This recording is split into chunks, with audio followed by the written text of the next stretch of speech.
Sagantaa BBC Afaan Oromooti. Nu waliin tura.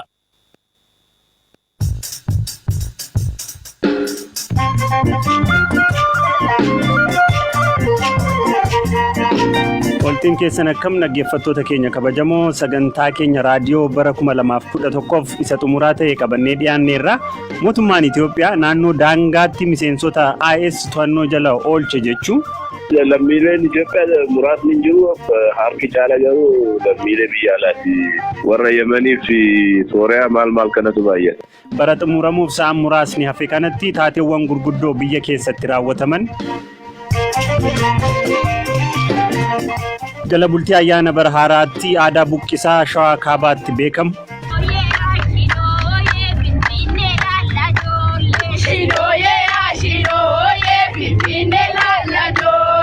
Odeessaalee gaggabaaboos qabna. Angalaanaa Balaayi nu waliin tura.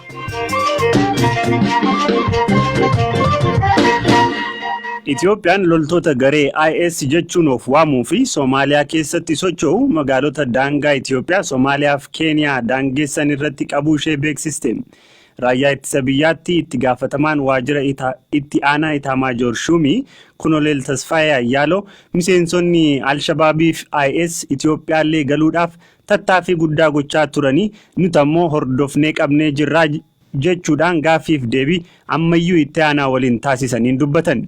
Baay'eedha lakkoofsi isaanii ammas jennee dubbachuu dandeenyu. Lakkoofsa isaanii erga hundi seeran qulqullaa'e booda ibsa goona. Kabiraammoo eessatti qabamannaan jettan duratti?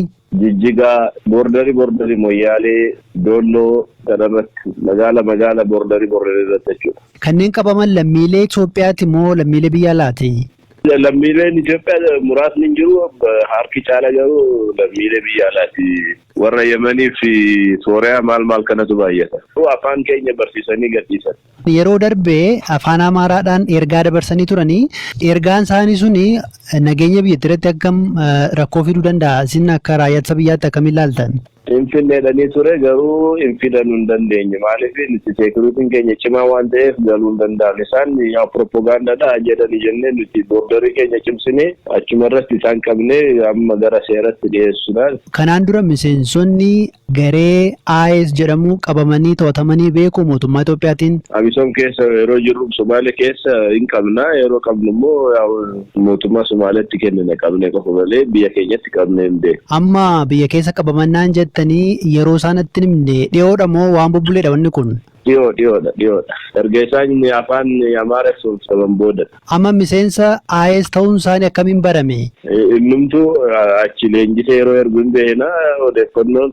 Amma garuu uummanni Somaalee akkuma Itoophiyaatti odeeffannoon hin dhoksu. Kanaaf nuti uummata san wajjin hojjenna. Uummata keenya duwwaa hin ta'in uummata gamni jiru hundi mootummaa amma jijjiirama amma jiru kana waan deeggaruuf odeeffannootti akka darbuu hin dandeessu. Tole isaan alatti immoo lammiileen Itoophiyaa kanaaf saaxilaman kanneen baqaaf biyyaa ba'anidha moo kanneenuma Itoophiyaa keessa jiraataa turan immoo dhimma kanarratti wanni odeeffannoo qabdan ni jira?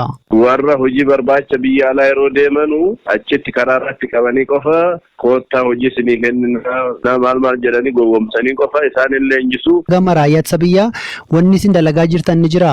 Nuti amma booda hoo dandeenye biyya keenya amma galanitti hin eegnu hoo dandeenye achumatti namoota warra humna mootummaa Somaalee humna mootummaa Somaalilaandii, Puutlaandii maal kana gargaarree qofa achumatti akka isaan rukkutan goona malee amma booda akkaataa kanaan hin deemu. Guddaa galatoomaa Koloneel.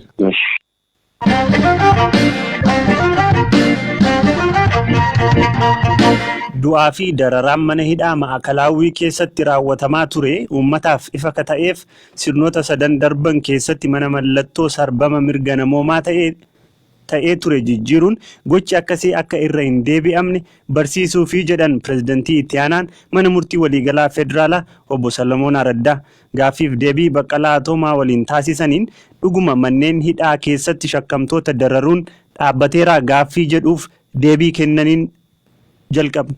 maakalaawii cufamuun isaa tarkaanfii guddaadha. Maaliif manni kun mana gocha torcherii dhala namaa irratti dararuudhaan miidhaa irra geessuudhaaf jedhameetuma kan ijaarame waan ta'eef kun cufamuun isaa tarkaanfii guddaadha. Gama biraatiin mana murtiitti akkanatti reebameera, kun poolisiin na reebaa jira, miidhaa adda addaa irra geessisaa jira jedhaniitu mana murtiitti iyyata isaanii dhiyeeffatan abbootiin seeraa fi manni murtii qaamotiin seeraa adda addaa oduma dhaga'anuu oduma arganuu akka agarreettii fi akka dhageenye irra darbamu kun dogongoraa akka ta'ee fi kanaa wanti akkanaa kun oguu raawwatame tarkaanfii seeraa fudhatamuu akka qabu kan jedhu marii adda addaa gaggeessaa jirra. Baay'ee kana amma ilaalcha biyya kanaa kana keessatti yommuu tokkoon ilaalchi hundumtuu ni jijjiirama. Qaamni seeraa hundumtuu ilaalchi isaa jijjiirameetoo kana kun guutumaa guutuutti hojiirra oolee jedheetoo guutumaa guutuutti dubbachuu hin danda'u. Kuni shiftiin kun hojii guddaa barbaada. Kallattiin jiru kallattii olaantummaa seeraa kabachiisudha. Kallattiin mootummaatiinis ta'ee gama mana murtiitiinis ta'ee qaamotii seeraa kanarraa kan jiru heerri mootummaa kabajamuu akka qabu, namoonni hundumtuu seeraan bitamuu akka qaban, namoonni hundumtuu seera jalatti seera akka kabajuu akka qaban, mootummaan illee seera ittiin bituudhaaf osoo hin ta'in seeraan bitamuu akka qabu. Gama keenya nuti carraaqqii adda addaa gochaa jirra. Garuu yeroo tokkoon jijjiiramni guddaa dhufa jedhameetis yaaduun immoo rakkisaadha. Kan biraa waa'ee haqaati. Namni maakalaawii keessatti dararamaa ture, miidhame, qaama dhabee kan maatiin jalaa wareegame maakalaawii cufamuu qofaan haqa argata. Isaan haqni isaanii akkamitti deebi'aaf? Kanarratti akkuma isin jedhee mana duratti akkuma isin jedhee bara dargii warri kana dalagan adawanii anis kana keessatti hirmaadhe jedhee tosii ibseen ture. Gocha kana warra dalagaman jedhaman himatamanii mana murtii keenyatti dhimmi isaanii ilaalamaa jira mana murtii olaanaa federaalatti jechuudha. Ammas lammiin dararamee jedhu lammiin ragaa qabu kamiyyuu ragaa qabsaa qabatee namoota miidhaa isarraan geessisan kan beeku yoo ta'e addaan bo'atee kan beeku yoo ta'e qaama abbaa alangaa kamiyyuu dhaqeetoo iyyata isaa dhiyeeffachuu ni danda'a, himata isaa dhiyeeffachuu ni danda'a, iyyata isaa dhiyeeffate immoo ragaa qubsaa qabaatee dhiyaatu yoo ta'e qaamotiin poolisii fi abbootiin alangaa dhimma kana qoratanii ammas himata isaa irratti dhiyeessuudhaaf wanti isaan dhorku hin jiru kan jedhudha. Garuu namoonni amma waa'uma kanaa wal qabatanii himatamanii dhimmi isaanii mana murtii keenyatti ilaalamaa jirus ni jira kan jedhudha. Odeeffannoo si kennuun barbaadu.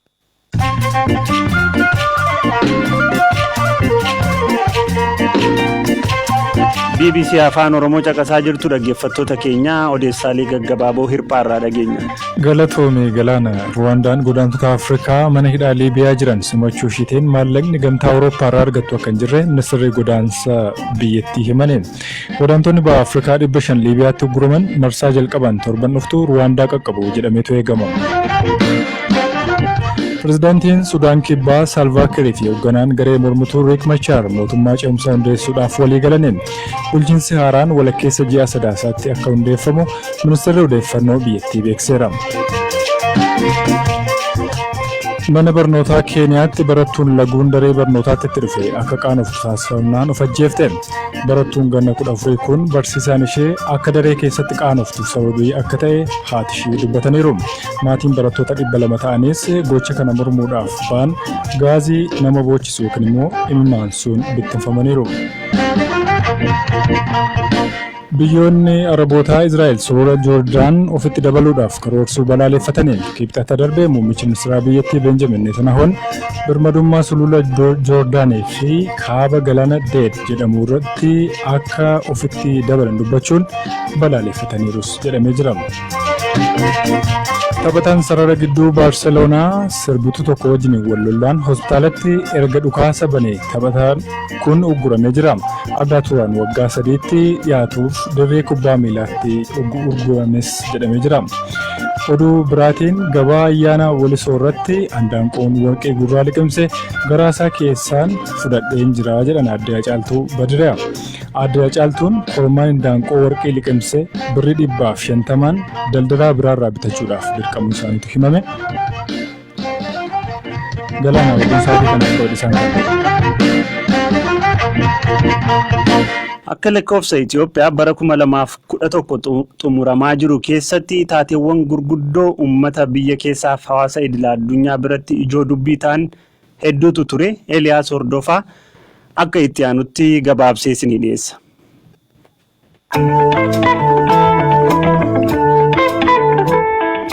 Waa'ee gaaffii Sidaamaa.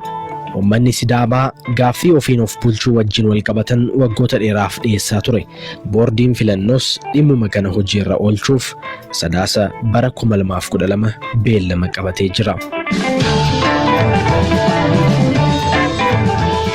balaa daandii xayyaaraa Itoophiyaa. Balaa suukanneessaa daandii xayyaaraa Itoophiyaa irra gaheen lubbuun namootaa 158 lammiilee biyyoota 32 xiyyaaricha keessa turan hunda kan darbees baruma xumuramaa jiru kana Bitooteessa 10 ture. Jaalmarroo fi yaalii waboo galchuu. Bara darbe dhaabbilee siyaasaa biyyoota ambaa keessatti socho'aniif affeerraa taasifame hordofee hooggansaa fi loltoota isaa Eertiraa jiran qabatee kan biyyatti galee ABO'n osoo hedduu hin turin mootummaa waliin wal dhabdee keessa gale. Lixa Oromiyaa iddoo adda addaatti waboo fi humna mootummaa gidduutti walitti bu'iinsi uumamaa ture. Kana hordofees koreen hundaa'ee lixaa fi kibba Oromiyaatti duulli waboo hiikkachiisuun eegalame. Duula kanaanis waraanni hanga ta'e hidhannoo hiikkatee galus guutummaatti milkoofne.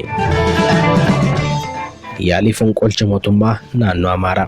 Bitooteessa 22 gara galgalaa magaalaa Bahar Daaritti sagaleen dhukaasa hammaate.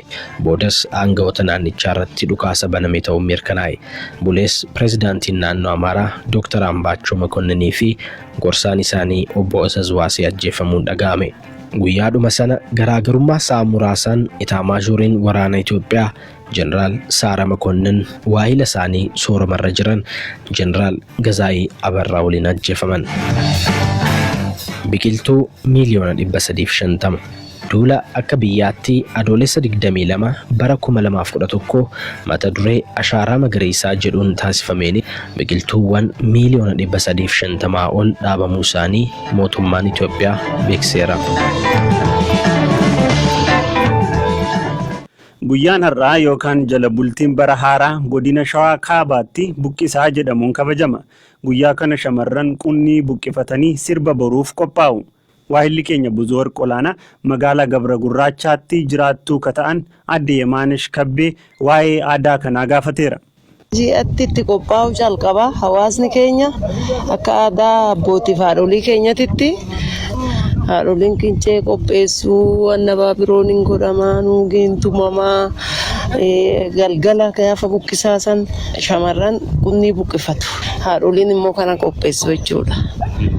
Kanaaf galgala facaafattee haadholiin callee keenya uffannee shaman baranaan nu geejjee gireen nu gahe xixinnaa keenya nu guddisi guddaa keenya nu bulchi haffacaasnee alaa qabnu orguu alaa kanallee gahii nu nyaachisi jenneet shama seentu nagaa seenii hambaatu nagaa hambaye jennee hifacaafannaa ibsaanis hin ibsama jechuudha.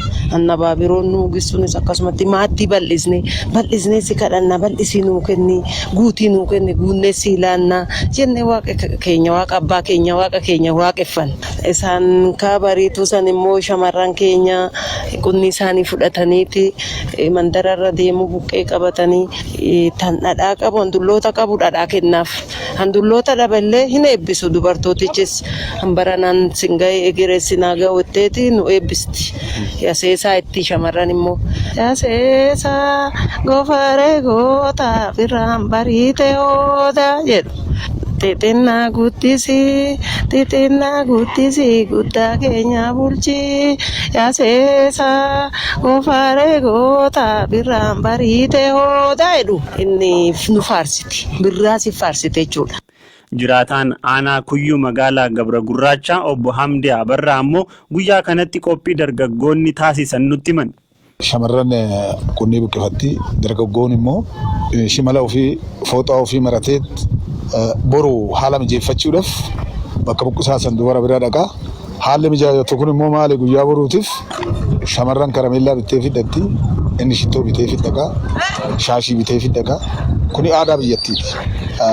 Ittiin jaalala agarsiisan aadaan kun fuudha fi heerumallee gara fuulduraatti illee wal kudhaammachuudhaaf yookaan immoo bara addisii kana gubbaarratti kan wal laallatan miidhaginni illee har'a guyyaa har'aa kana jalqabama jechuudha. Shurrubbaa dhaachuun dargaggeessi goofaree filuun shimala ofii walawwaluun akka salaaleetitti shimalli beekamaadha. Shiboon itti maramaa teemni itti godhamaa habaaboonni kuulli yookaan gonogonameet mataa gubbaarratti mataa shimalaa gubbaarratti godhata. Sanii achi dhiichisa ofii dhiichisa salaalee sirbaanis beekamaadha shimalaanis beekamaadha. Tibbanaan shamarran Oromoo magaalaa Finfinnee keessatti taaksii keessatti sirba qaamni yookaan shinooyyee yoo sirban viidiyoon waraabame namoota hedduun qooddatameera. Nus sagantaa keenya bara 2011 sirbuma kanaan xumurraa qoraa bulaa bara haaraa gaarii.